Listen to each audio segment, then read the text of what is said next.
Hello, my name is Adrian Khan.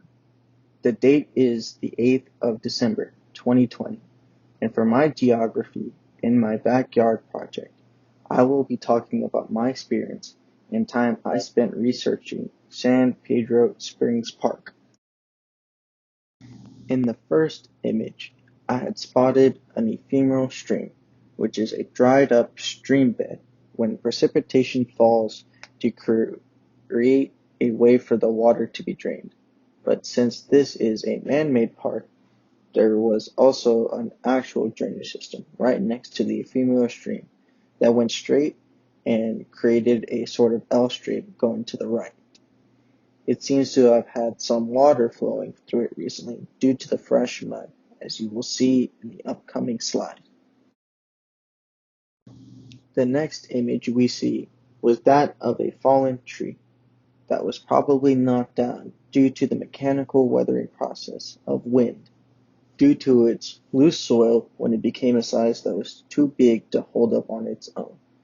On the other side of the fallen tree seemed to be cut, but only one or two of the branches, so one could only assume that it was not someone who cut down the tree, but just a few branches that had been cut off to take the weight off of the tree so as to help it not fall, but it had fallen anyways. In the fourth slide, we see the fluvial process, the suspended load erosion. That is when the smaller sediments at the bottom of the stream erode the bigger rocks, as well as keep the turbulence of the water in the river, though there was not much sediment moving because the water was not moving fast enough.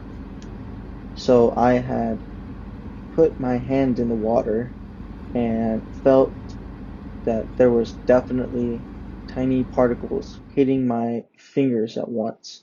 So I can confirm that the sediment was slowly but surely eroding the smaller and larger rocks at the bottom of the stream bed. Moving to the next slide, I had taken a picture of a man-placed boulder that had a rusty door built into it, opening to a pipe of some sort. This door was going through the chemical weathering process of oxidation and precipitation, that is, making the door rust.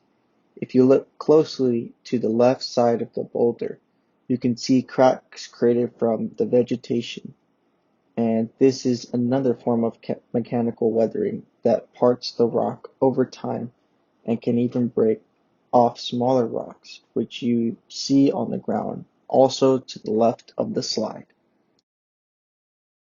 In the next slide, I had taken a picture of another effect of mechanical weathering pertaining to how the rock has fallen off the side of the small pond, which is referred to, you guessed it, rock falling.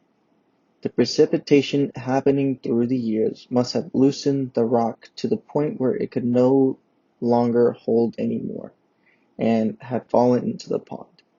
As you can see on the other side of the pond, it had happened there as well, most likely due to the same process. I had ruled out the possibility of animals because the largest animals at the park were visibly squirrels and some crows, and there was no possibility of wind hitting the rocks, so I can only assume that the culprit was most likely water.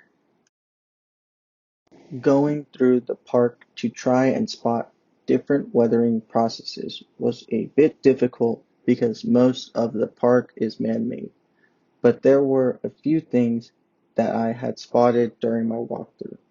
My overall experience of the walk was not that bad, seeing as I had gotten to leave my house for a nice stroll through the park, and that had a very refreshing feeling to it.